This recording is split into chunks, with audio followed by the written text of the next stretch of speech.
Hey family, welcome to the Great Couch. This is Stanley and this is Otito. And thanks for joining us again today. And we're coming to you live from the Great Couch. I know, it's good to be back physically. After all the zooming and zoom. But anyway, wanted to pick up with something funny that we saw in something called the Devil's Dictionary. Don't judge for asking me what we're doing looking at the Devil's Dictionary. But it was their definition of marriage, and we thought it was really very, very funny. And the guy defined marriage as a community consisting of a master, mistress, and two slaves, making in all a total number of 2. And what's even funnier is that this word slave caused some a fight for us in one of our past fights, our previous lives. What was happening? I think it was when I was saying to you that the reason why you're quite complacent with tasks at home and all that is because you had slaves growing up. To which I took offense of the word slaves. Serious offense. And I said, okay, if the problem is the word slaves, seeing as we live in America, maybe I should say indentured servants. To which I had to check the definition of indentured. Yes. But yeah, in a past life, this person had people in their house all the time. So you can imagine. Yeah, but we want to talk about the concept of being more married. Yes, that's what we're picking up from what we left off last week about just how to be more married. And the idea that we want to throw at you, hopefully it's something that we ourselves are still learning and not easy. And I think I want to kind of preface here by saying we're generally talking about trying to make your marriage work when you are kind of living apart from other people, right? In that sense, so it's like just the two of you, as opposed to extended family, or as opposed to being in a communal setting. Right? So the fact that we came from a communal kind of society, although that's changing really fast, and now we're living in a place where you kind of have to make your way, right? So the question is, how do you work things so that it works for you, right? I think that's basically what we're trying to preface here. And the concept that we want to talk about today that we think has been helping us, right, because we're seeing it in action, is the concept of differentiation, right?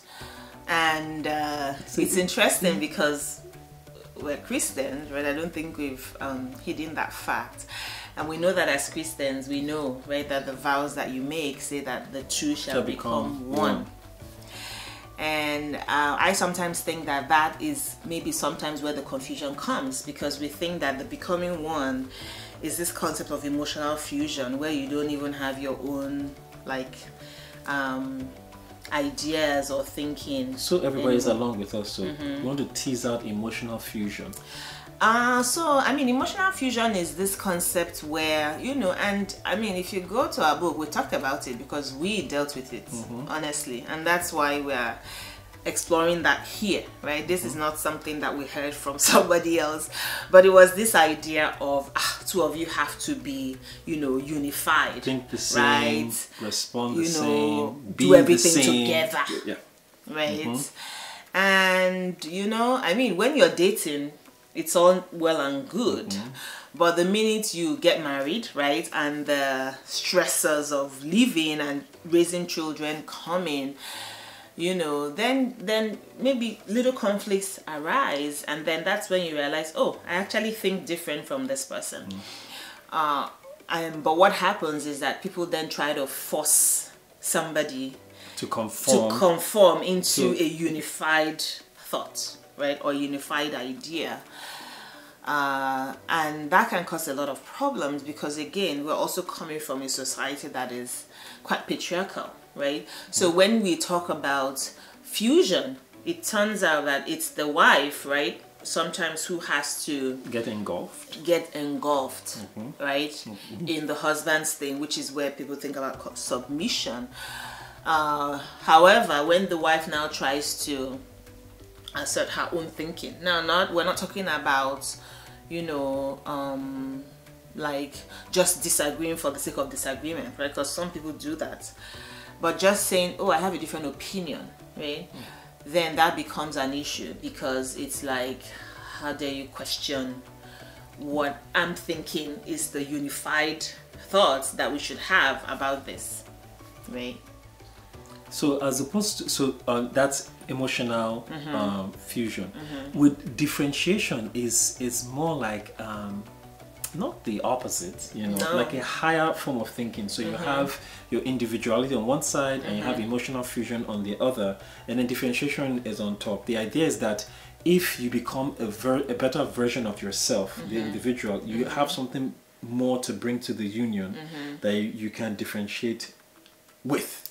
I should say. So if I'm a better version of myself, you're a better version of yourself, we bring something different to the union, as opposed to me trying to wanting her to mirror everything that I do and I say to be correct, or me manipulating him so that he gives me the response that I want, right? So typically people who may not be differentiated or fusion, because with fusion what happens is you're really trying to, you know, get to like what each person thinks is a unified version of them, which can be totally different, a lot right? of times is and so totally what different. Happens is we use the strategies that we are kind of familiar to us, right? From a family of origin, yeah, society. Men may tend to use control, the woman may tend to use manipulation, right? And what you're trying to do is you're kind of trying to seek for more connection by thinking that if I make you do the thing that I want, and maybe not necessarily saying, like I'm thinking it, right? I'm thinking this is the way I want us to go, or this is the outcome that I desire, and I use, you know, strategies to get there. Now I may feel like I have achieved something, but the other party feels, you know, compromised, defeated, used, you know, not recognized, you know, and things like and as individual, as person growing, you want that type of self-assertion, you know, you want that. Let's give an example, you know, of this in play. There was something that happened with the kids, right? Yeah, because again, differentiation is, in as much as we're talking about it in marriage, is really for all kinds of relationship. It's you holding on to your sense of self, to a sense of who you are, what you would like, what you want. Now, the reason why we're saying this is very hard is that, like you said again, we grew up in a society where it's a we, right? So I don't want to say your thoughts and feelings didn't count, but you're generally doing everything. You're kind of beholden, I would say, to the family, to extended family, right? Like you saw it in your parents and you kind of presume that that's the way to be. And so with the children, I remember the younger one was really annoying the older one, right? Trying to do something that the other one didn't want.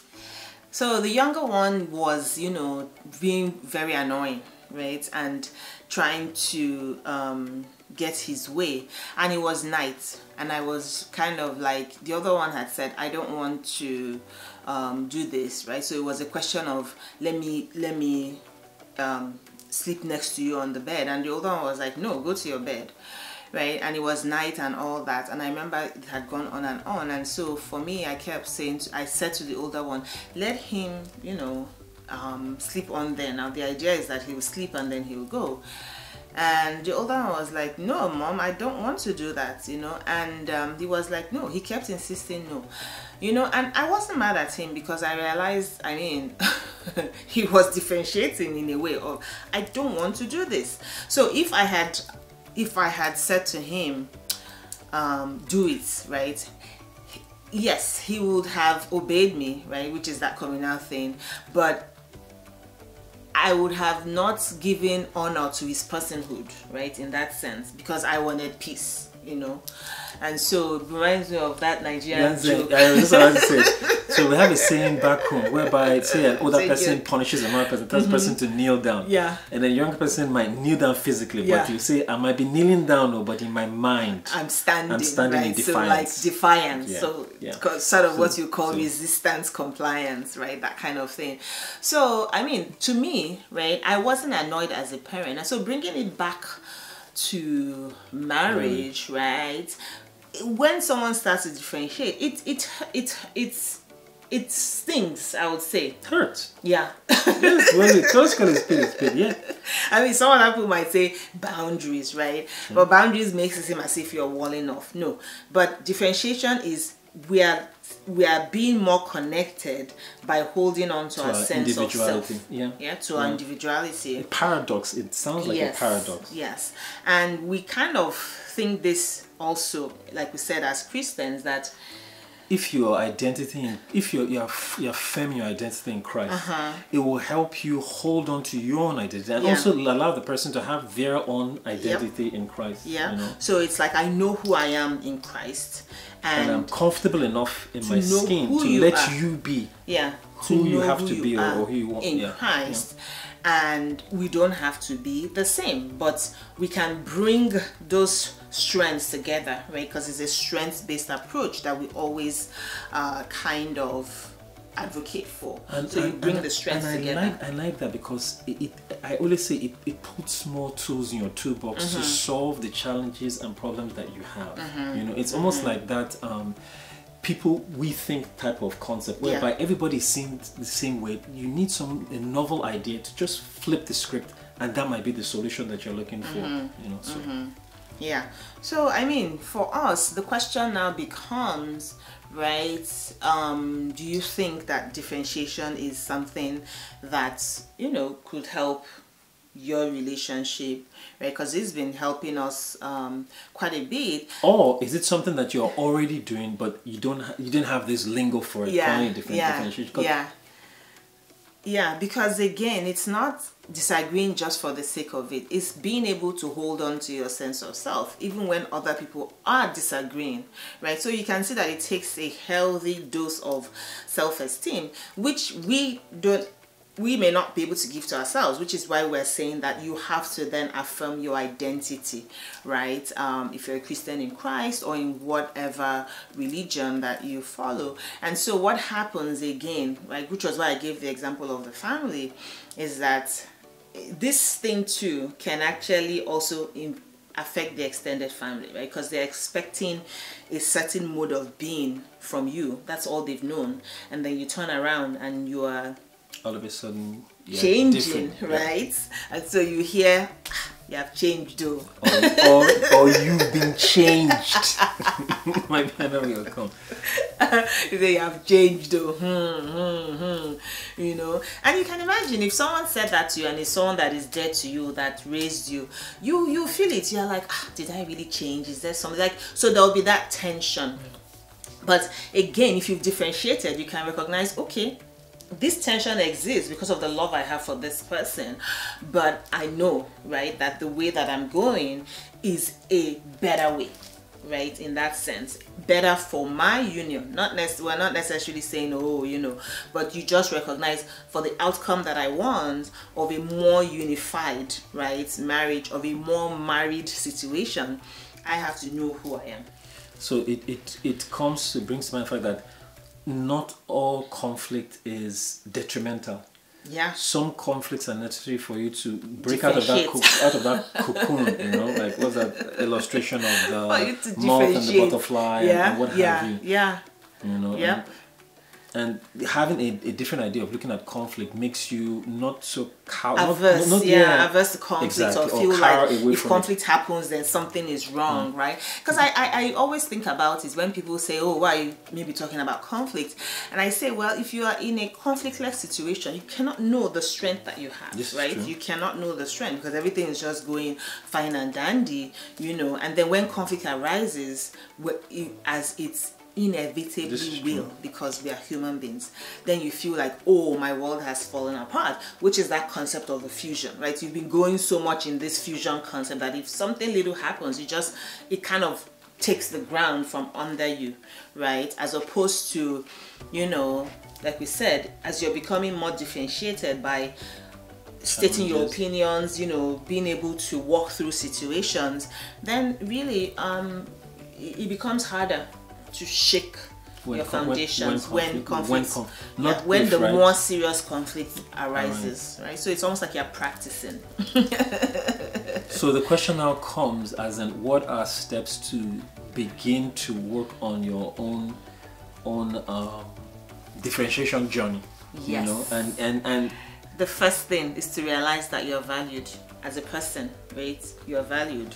Whether you're a man, whether you're a woman, you're valuable in your own rights, right? I have to interject here. This is where our faith, at least, helps us a lot, because our faith teaches us that we are so valued that somebody died for us. You know? So even if your parent, your background, whatever it is, your social status doesn't give you anything, that normally, at least me personally, that normally helps me to say, okay, I am this valued. All right, what's the next step? Yeah, so that's the first one. The second one is to realize that everybody's going to grow at different stages, right? So if somebody looks like we said they're acting out this differentiation part, then you don't take it so personally.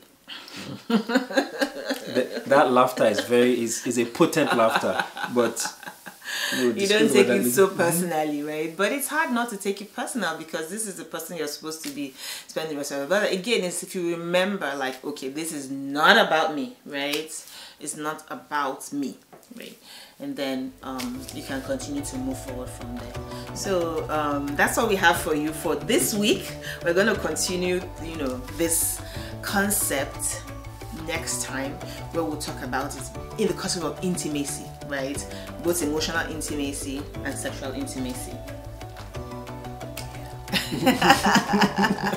All right, from our family to yours, thanks for tuning in, and we'll see you guys next time. Don't forget to like, subscribe, share, because sharing is caring.